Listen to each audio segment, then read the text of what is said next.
Good afternoon, everybody, and a very warm welcome to Milton Holland Districts. And my name's Susanna, and I live with trains. And today, you find me at the back end of the layout. You don't usually see me down at this end, but I thought I'd talk to you about modules today because last night I posted up on Facebook, and I did briefly touch upon it on my last video, that I've got two new stations here on the layout, even though I've lost Goswell siding. So overall, I've gained one station. And the other station, which you're not going to see just yet, is actually virtually finished. It's virtually there. However, we're going to be talking about this station because we've got St Anne's directly behind me, which is that one there. And then there's going to be Mordenston station, which is going to be over here, which you can probably just see there. But that's just only just a little bit of it. Now, the reason for this is essentially this blind that was here used to come right out and used to right overlap the back scene and overlap the window aperture. And what I did about 2 months ago is I've actually recessed the blind right into the aperture, which has gained me about another 6-7 inches in space in that bay. So originally I sort of toyed with the idea of putting a little mini station, and it's kind of grown. That's pretty usual. It's kind of grown since then, and so I've been working in modules since. And I just thought I'd show you kind of the area that I'm working in without the modules, so you can see the sort of transformation. I've left one of them there, and the reason why is it is a removable section, that piece over there, which I'm going to show you. But it's hooked in to this one to make sure it doesn't move. So, and also this is one of my heavier, this is the heavier of the lift out little bits, because the actual back seam actually dictated, and it actually turned out really well, because this back seam is actually the back seam that was at the front when I did the nuclear flask terminal, and I was using that back seam then. And obviously it's mounted on plywood. Now I would have ideally liked to have mounted it, now that I've changed my method of doing back seams, which will be another video. I'd like to mount it onto foam board because it would have been a lot lighter. But back seams are one of those things that once it's on, it's pretty much on. You know, there's no real second chances about it. So if I tried to take that out and reuse it, the chances are I'd rip it to shreds and I wouldn't be able to use it.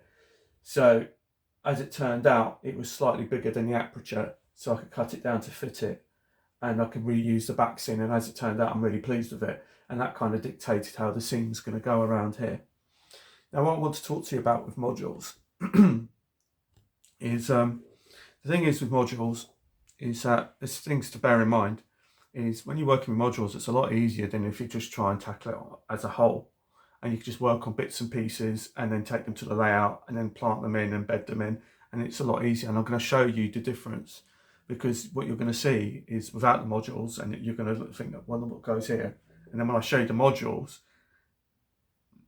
as individual units, and then when I complete the picture at the end of the video, you'll see it once the picture's completed that it's all put here. You'll see the actual difference of working modules, because it's a lot easier. This is foam board. Now, as you can see, there is still probably, if I sort of reverse out a bit, there's still probably an A3 sheet out of that. But I bought this as an A0, and an A0 is absolutely huge sheet, absolutely huge. But that one sheet has created a lot, and you're going to see what it's created in the modules. And this stuff is absolutely brilliant to work with. So the pros to this is that it's extremely lightweight, it's rigid, but there is a caveat to that. But I'll cover that in the cons. So this is easy to work with. You can cut it and shape it very easily. It doesn't make any noise. Mess is very minimal, and it's very clean, the mess. So any bits and spares and everything like that that just you cut off. It doesn't just like disintegrate into powders and you have to get the hoover out and all the rest of it. You know, you can, you know, so it's very easy to work with. It's easy to put together because you just need a glue gun or PVA. It's very quiet because you're not using power tools. You don't need power tools. So I can make things at night and shape this at night, and it's not going to bother the neighbours because all you need is a scalpel. That's all you need. You don't need any power tools for this. And like I said, it's extremely lightweight. And like I said, you know, it's very easy to work with. Now this is one of the, there's a number of thicknesses. This is the thicker one, which is, I think it's about, it's probably just over ½ centimetres, about 5 millimeters. I think it's 5 or 6 millimeters thick, but you can get it down to 2 or 3 millimeters, I think. I tend to use the thicker stuff for the bases and things like that, because that gives more support and stuff like that. And the other thing is you can easily drill into this as well. You can make holes in this as well, which is really easy because that means, you know, again, you don't need power tools. You just need a bradawl. Just poke it through with a bradawl, and you don't need any power tools or anything like that. One of the other things I use for my modules is, which I've been using for a long time. I've had this notepad for ages. It's cost me £4 for this whole notepad, and it's basically sugar paper, but these kind of sheets. You can buy individual big sheets like I've bought in the past. So it's just like artist drawing paper, and you can see what it's like. And I use this for making templates to get the shapes that you want. So, and then what you can do with this is, if you can basically just overlay another sheet if you need a bigger piece and mask it off, covered all the area you need, and do the tracing and shaping that way, templates that way. I have used stuff like newspaper in the past, but newspaper isn't very good stuff to use for creating templates. And the reason why is, in my view, this is just my view, or what I'm saying to you, just take it for what it is. You know, I'm not expecting people to sort of do everything as specifically as I say or anything like that. So, but this is just my opinions. I've tried using newspaper, and newspaper, you've got, with the print, can sometimes be hard to see the lines that you've created. Whereas with this, because it's plain white paper, when you sort of use your fingers and thumbs and all the rest of it to sort of create the templates and create the lines on it, or the pencil lines if you want to use pencils as well, it's easier to see on stuff like artist paper, which is why I sort of prefer that. I mean, like I said, you can use, if you've got old newspaper, you can use that, but like I said, I just find it with all the print, sometimes it can be a bit difficult to see. So now what I'm going to do is we're going to sort of turn you around and show you what it's like without the modules. So here we go. So the first area we're looking at, and just for those of you who want to get your bearings, we are here on the return loop at the back end by the GBRF terminal, and there is an update on that as well. And but I do have a layout update for you. Actually, the layout update on this isn't too big, to be truthful with you. I've been doing some more work on the rolling stock, but that's going to be a separate video. But anyway, just so to keep this video relatively short, you can see right in the background there's a space there, and as you come through here, you can see this is the area that we're working on here. Now, for those of you from before may know that this is the fiddle yard area.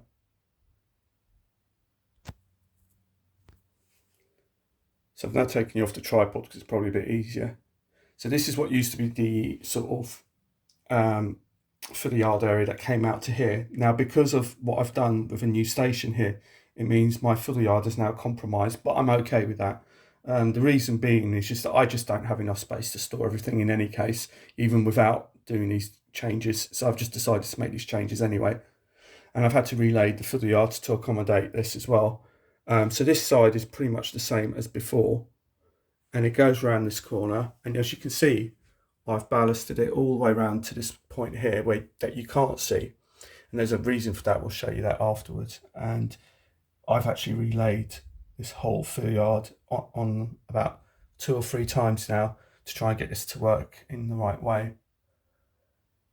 So you can see now there's nothing here, And I just thought I'd show it to you like this so you can sort of see. So when I go over it towards the end with all the modules on, you can see what the difference is. If I spin you around, that's how it looks at the moment. So this piece here, I'm just trying to let me get out the shadows. The thing is, if I open the blind, you're just going to get the sunlight blaring in. So here is a module here, and it starts from this line here. You can see this line here. So that here down to the back, this just lifts up, and it's connected electrically down the back there. So this track is powered because the track is actually split across here. And because the track is split across, it needs to be powered. So, and this is the bit here. This is a Bachmann building. Let me just step away from this.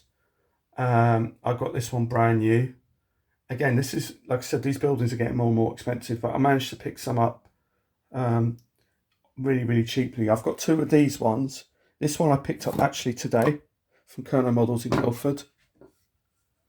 And I've got two of these. This is the blue version, but this blue version isn't the blue version that comes in the box. This is the blue version that comes in the box is that blue there. And this one is the blue version that I've painted up to make it a bit more like the GBRF. But there's two versions of this building. There's two, there's a white one and a blue one. And the blue one, like I said, comes in that colour. And also that comes in white as well, I should say. So both of these buildings come in both blue and white. The blue is that blue, and then there's the white.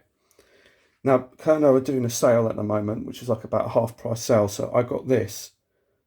I mean, they want stupid money for this if you paid a full price from Bachmann and Scenecraft or whatever, and even some of the shopping outlets want stupid money for this. And I got this for half price, and so I got this one for about £16.50. So it's not quite half price because it was actually £30. But in saying that, I've seen other retailers selling this for more than £30 on their websites. But £30 for this is just way too much. But I managed to get this one for £16.50, as I did the white one at the front of the layout, which you haven't seen. So that will go sort of there for now. I haven't decided if that's the final resting place. Now this is a combination of foam board and Oasis block there. So the foam board is like the straight pieces, and then all these curves, I've basically put the Oasis blocks on the ends there, and basically glued it all in, and then well, I've actually shaped it, glued it, and then I put some plastic cloth on it as well. So that's what gives it the curvature.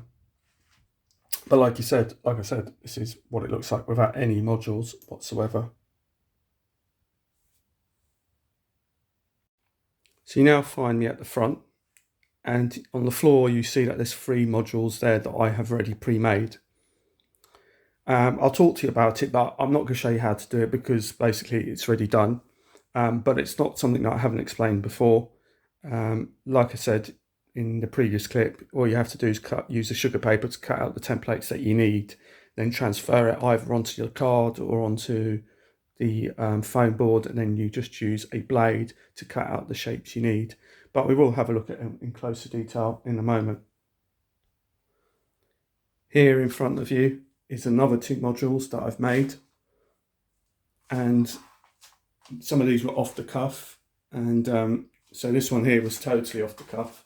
I saw this building, this signal box, on the eBay, and this brand new by Bachmann will set you back about £50, around that sort of money. It could be slightly more, it could be slightly less, I can't remember, depends where you shop. I managed to find this one on eBay. It was pre-owned. Apparently it was pre-owned and it had marks on it, and so the model shop wanted £25 for it instead of paying £50. And it was fine by me because he said that the doors were painted, but that was fine because I was going to paint them myself in my colours to represent my railway. And so all the stuff that he painted up it was actually painted in Southern Green actually, which still would have suited me, but still I wanted it in the blue for the sort of South Western Railway type, South West Trains sort of period. Took the marks, there's 1 or 2 marks on it, but it's fine. I cleaned it up with a bit of isopropanol rubbing, took it out, make sure that it didn't make a mess of any of it, and it just cleaned up and came off all lovely, didn't damage anything. So for £25 instead of paying £50, absolutely brilliant. And this is made out of foam board. Hopefully you can sort of, I can't quite see, yeah, you can see what I've done here. Made out of foam board, and it's already got wires, so it's ready.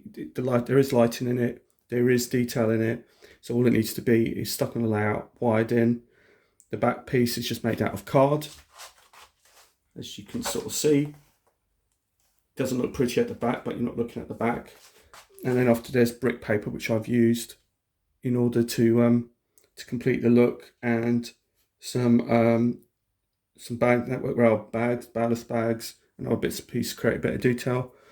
And here I drew the squares painstakingly on the foam board, and then I sort of dry brushed the paint onto it very thinly, and it all came through. Used some weathering black rail match just to give it a bit of a dirty look, and then I've made my own roughy tufty patches just to sort of blend it all in and make it look decent, which I've done there. And again, once you see that on the layout. Now one of the cons of using foam board, I should say, is when you paint it, it does have a tendency to warp or bow. So don't use wet paints, try and use all the drier, thicker stuff if you can. Preferably spray paints is probably better, because I think spray paints are will have less of an effect on it. But it doesn't really matter to me because I'm going to glue gun this down in any case, so it's going to be fine. And then on this one here, which is the one I put on Facebook yesterday, actually this shape, I'll be honest, reminds me of a bolt carrier. Just because it just looks like this is the bow, this is the stern, and there's the control area there. But that's just how I look at it when I see this. So I've made a plain canopy. It does come off, and it looks really, really nice. It's actually lit as well. It's got a little building on it. Well, I don't know what you can see. So it's got a building on it and it's lit up. Also, like I said, it's made from foam board, and like I said, because of the thing is with foam board is you can literally make any shape you want and totally customize it.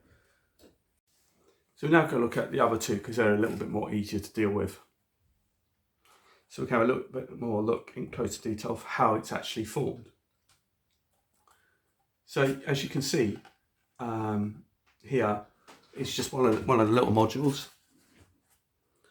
and you can just see how it's kind of made. Now the other thing about this is, because it's ribbed, if I wanted to put some lighting, which I may very well do, you can poke a bradawl, make a hole, and you can feed the wire in either up or down, depending on where you want to put the wire in, and conceal the wiring through underneath the platform. And like I said, this is extremely light. I mean, and it's quite good, even, you know, if you've got an exhibition layout, sometimes it's like you've got all these modules to take with you. Sometimes if they're made out of wood, it's just more weight, whereas, you know, you can save weight by making it out of foam board. But like I said, you do have to be careful with moisture with foam board. But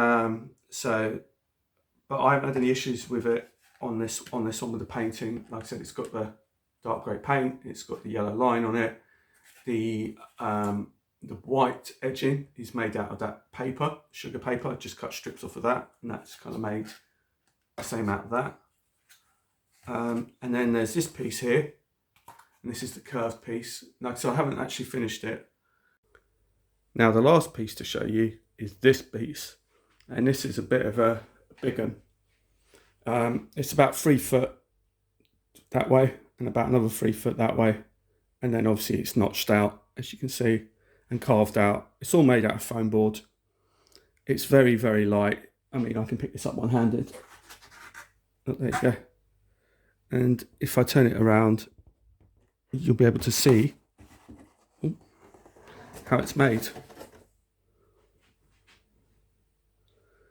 Now, here's a good cross section, because this is the bit where it goes into the feeder yard.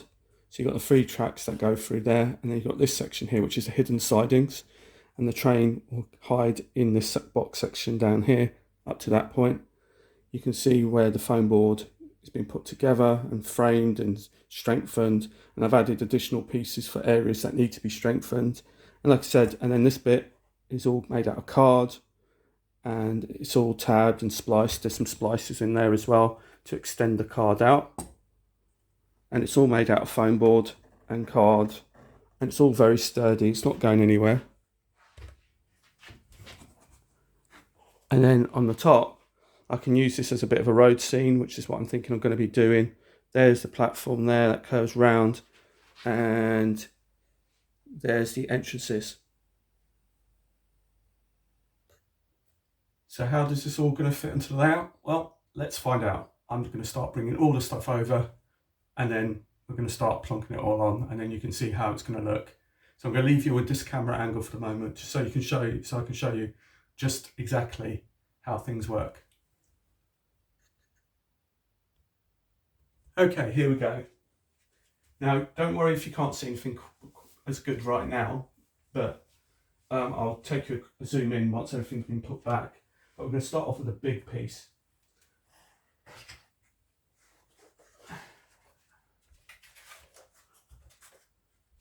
And as you can see, this goes right in the corner. So we now, for those of you who are old enough to remember, it's a bit like the Krypton factor. You're putting all the pieces together, and you have to put them back in the sort of order.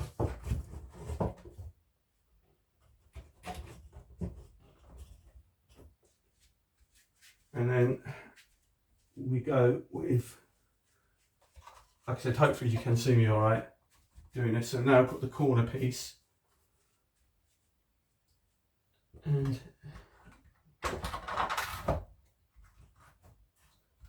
goes into there, like so. Then we have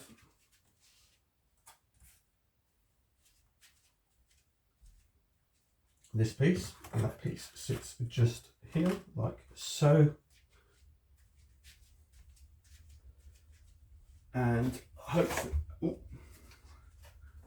let's see if we can show you. I don't know if we can get it here. We'll kind of come down a bit lower. Hopefully you see this piece. That will go into, feed that down the back. And actually that needs to be moved that bit because it isn't finished yet. So that will sort of go there roughly.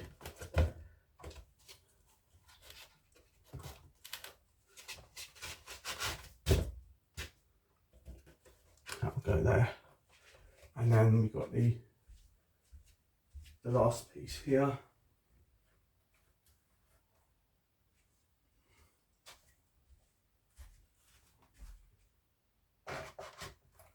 Which is here.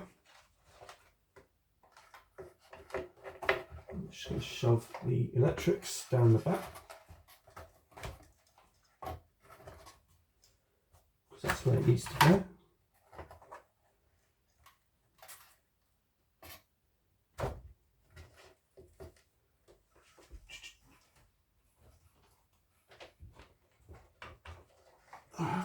That's it. There you go. Right, so it needs to go down there. So I can then push this back. That goes into there, that goes into there. And then to cap it off,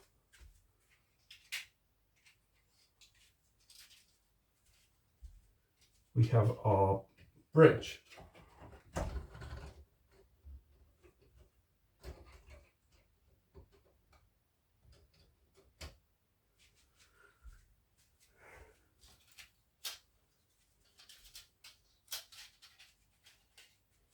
And that one will go to like so. And then that will go up there like so. and hopefully you can sort of see what we're aiming for.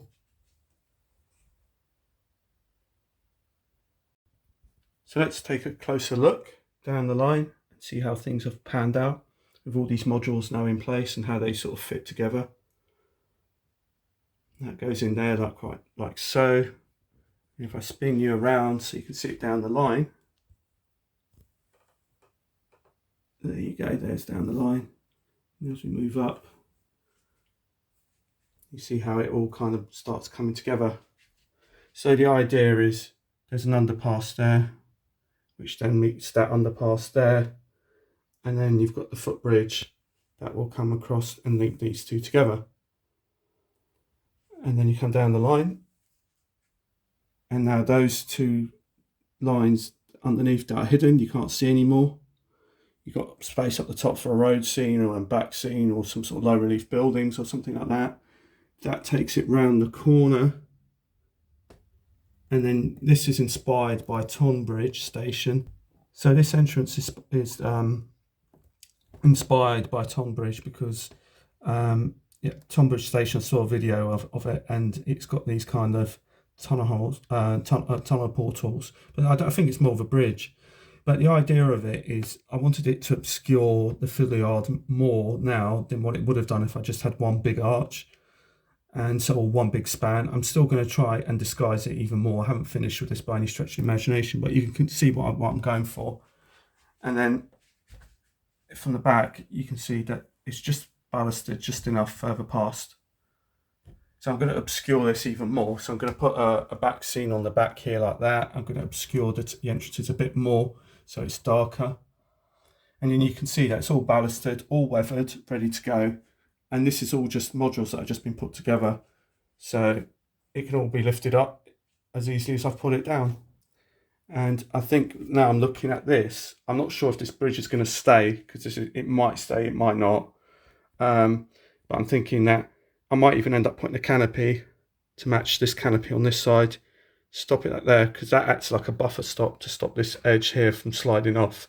So I might do another one over here, and to sort of put that canopy along here to fit it along here. And the train spotters are quite lucky, because if they come on this platform, they can see what's going on at the GBRF terminal. So this is how I use modules and why I think it's good to use foam board. Like I said, you know, foam board is very, very cheap, and you can use it and make whatever shapes you like and whatever, as opposed to wood. Now what I'm going to do here is, obviously there's a difference between this side and that side. So what I'm going to do here, I'm going to infill this here with Oasis blocks, and then plant another load of trees to overlap both sides. So those trees act as a scenic divider for both sides of the layout. And I'm going to do the same on this section here. I'm going to put some more Oasis blocks down here, stick some trees in here, and again that kind of acts as a bit of a scenic break on there to blend that in better. So it isn't finished by any stretch of the imagination, but I thought you guys might be interested. So for those of you who would like to make your own station, because like I said, you can get these things made for you, customized and stuff like that, but generally speaking, when you're buying customized stuff, or you're paying somebody to customize something for you, the expense tends to be really, really quite expensive, as opposed to buying standard stock. Whereas this, you could just do this yourself. It's very cheap, very easy. And even if you got yourself a small piece of card and a small piece of foam board just to experiment with, it's not going to break the bank. I mean, the canopy, the legs are skewers. The sides here is just the same paper. This is card, foam board. All of this stuff is readily available in the art shops and in the supermarkets. It's very cheap to work with. You know, it doesn't have to be anything too expensive, and you can make it look really good. And this is like my new modern station at the back here. So before we go, I just thought I'd have a quick chat with you about signage, because this is my box of signs, and I've managed to get, I was using a chap called Eagle One Signs on eBay, and for some reason he's not around anymore. Now, I had used this guy called Nick's Model Trains. He used it, and he did some GBR depot signs, as you can see, for me. However, I found that his signs weren't printed in quite good quality paper as some of the others. I've had stuff with problems with the ink bleeding, and then it all gets really kind of messy and obscured and everything. Now, thankfully, I had some spares. So what I've done is I ended up using satin varnish on top of the rest of his stuff, and hopefully that will work for the rest of the stuff that I've got. I mean, luckily, the spare signs that I had was enough to cover the signs needed that were damaged through the bleeding. But what I will say to you is I do have some other signs here to show you, and so if you are struggling for station signs, where are they now? Okay, so that's okay. Maybe I can do as a little comparison for you. So now, J. Mockton, who I was using before, did originally do for me these ones, which were the Southwest trains in the old colour scheme, and he'd done a cracking job on those, and so that was why I was really looking for him, because I was just trying to see if I can get him to do some more. I did find him on eBay, and I did send him a message, but I never got a reply from him, so I'm assuming he's not doing these anymore. However, lucky for me, Sankey Scenics, if you go on their website, you can get them to customize prints for you. So I bought these ones. These were a standard Southern Region for my Heritage line, so those were pretty good, but they weren't these weren't customized. But these two were for my two new stations. So this one here is from Sankey Scenics, and basically there's a section on there that you can go to customize, and you can just basically drop down the menu and go to like the train company of your choice, whether it be Northern or Arriva, or in my case Southwest Trains, and you can go down there and you can say you'd like to add it to the basket, and when you get to the basket there's a little blank tab, blank box there where you can type in the station name that you'd like, and I think they give you about, I don't know how many characters, but it's more than enough anyway. So that's what I've done. So he's done that for me. This is Mordenston, and that's this one here. And for those of you wondering, Mordenston is basically a take, basically my little display thingies that I've got on the station boards, my digital displays, actually has Mordenston on it. And this goes back all the way back to Beringer, when I had Beringer in my old flat, and these were the same displays, and I've just kept them. And on there, I thought I created that name Mordenston at the time, back in the Beringer days, and now it's actually come to fruition. That's actually got a station, an actual station, and it's called Mordenston. And Mordenston is actually a play on Mordenhall Park in Surrey. I believe it's Surrey. It's just off the border between Greater London and Surrey. And Mordenhall Park is, if you don't know the area, is a beautiful place to go for a walk. And I haven't been there in many years because it's in London, or well, Surrey border. It's literally right at the very end of the Northern Line. And you can go to Mordenhall Park, and it's an absolutely beautiful place. And so, as most of you will know, the stations on here tend to have a meaning. And so they all mean something, and it's always something sort of positive, that, you know, whether it be friends or whether it be places. And so Mordenhall Park was a great place to visit, and I haven't been there. I'm sure it's changed a lot since I've been there. My second station, which you haven't seen, and its inspiration of that one is taken from Chessington South. This one here is actually, I can briefly mention Tonbridge, but it's also taken inspiration from my childhood train spotting memories of Kensington Olympia, where we had the through station. And that was something else I wanted, that all my stations, I want them to all be slightly different from one another. I don't want them all the same. So I wanted to, so like some have got one platform, some have got two platforms, some have got three. Some are through stations, some are terminus stations. Some have got no buildings. Some have got buildings. Others have got like main line station type thing, and some are heritage lines. And so they all had to be different, and they had to have their specific character. So my second station, which you're going to see, is called Paynes Hill. And again, it's from Sankey Scenics. Just go to your train carrier of choice, go into the little box, and when you go to the cart and check out, you just put in a box what the name of your station you want it to be. Now, Paynes Hill, again, is another one. It's a place, and Paynes Hill is actually, if you go to Paynes Hill Park, it's actually, again, it is a park, and it's not National Trust. It's Morden Hall Park is National Trust, I believe, but Paynes Hill Park is English heritage, and it's an absolutely stunning place. And once again, I haven't been there for a long time, and I should, because I love these kind of places, and I have such great memories of going to these places. So it's a nod to Paynes Hill Park. It's a beautiful place, and it's in Cobham. And those of you who know Cobham, that's again, it's in Surrey. It's not too far from the Brooklands Museum. So that's the bus museum, and also the aircraft museum as well at Brooklands Air Base, the old Brooklands Air Base. So anyway, so that concludes the end of today's video. I hope you've enjoyed it, and I hope you found it informative and interesting. And until the next time, my name's Susanna, and I live with trains. Goodbye.